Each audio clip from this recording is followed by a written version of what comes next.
like to start off with the question: how many of us have a Dash Pass that's provided by DoorDash? Raise your hands. Okay.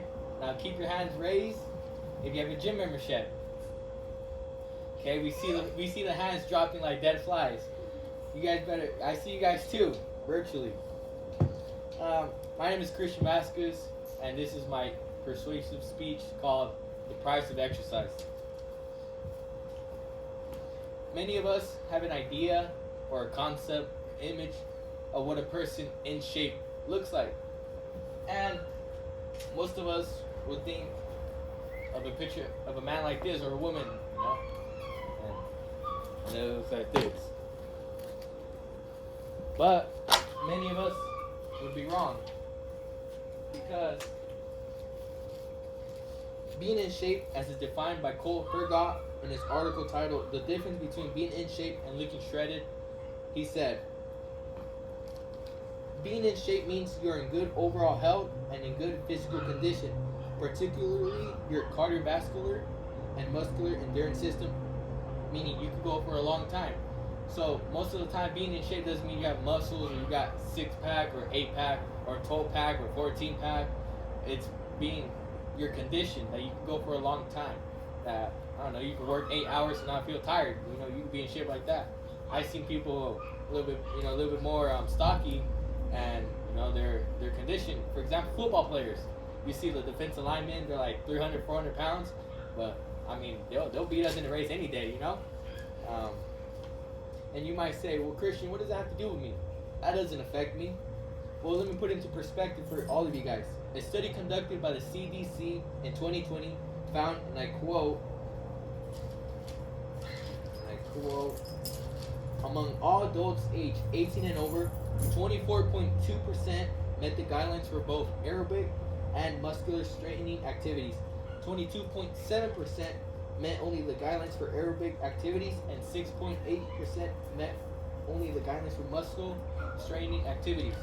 And an astonishing 46.3% met the guidelines for either of them. So 46.3% of Americans didn't meet the guidelines.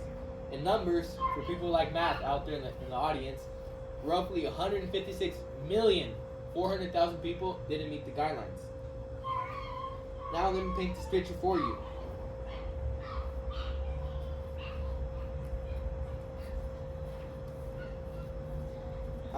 Are we, most of the time, when our children ask us to play with them, we tell them, go ask your brother, go ask your sibling, go ask your cousin to play with you? Or, if you do play with them, how long until you're gassed out? Meaning, how long until you get tired? 5 minutes? 10 minutes? Possibly 15 minutes? Same concept with our pets. Or how many of us wish we could participate in those fun family activities when we go to the park, the beach, the lake, when they're playing volleyball, and we're the ones always sitting out? Well, good news for you is that there's still a solution for you. It's not too late for any of you guys here. There's still a chance to change that lifestyle. According to CDC, adults should aim for 150 minutes of moderate intensity activity or 75 minutes of vigorous intensity activity, or an equivalent combination. In other words, you can spread it out to be roughly 30 minutes a day, 5 days a week.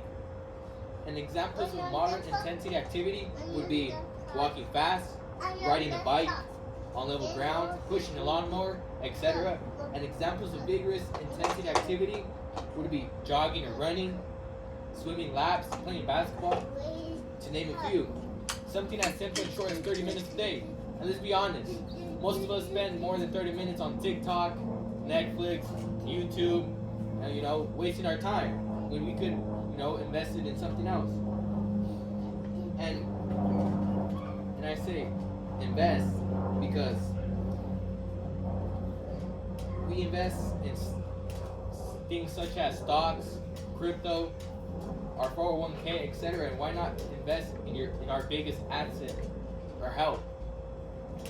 And some immediate benefits of exercising include better sleep, reduced anxiety, lower blood pressure, And a fun fact is that regular physical activity also helps lower your chances of getting many chronic diseases, which include heart disease, type 2 diabetes, and some cancers.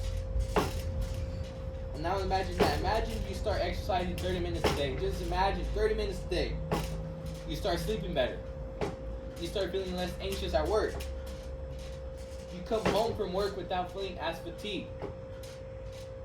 Imagine being able to play with your children, with your pets.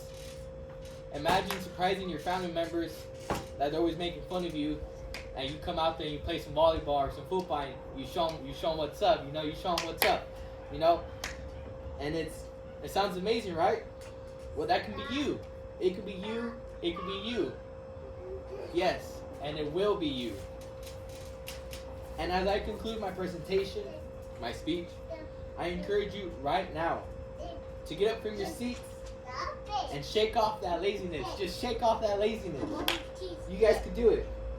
And yes, you will do it. If there's something from this presentation or speech I would want you to take, is this: invest in your biggest asset, your health. Do it for your children, your grandchildren, your pets, your family members. Even then, do it for yourself. You're important. Take care of yourself. Love yourself. The world is a better place with you in it. And, who would want to live a long life? So, put in the work for yourself and start feeling good for yourself. And, thank you and God bless.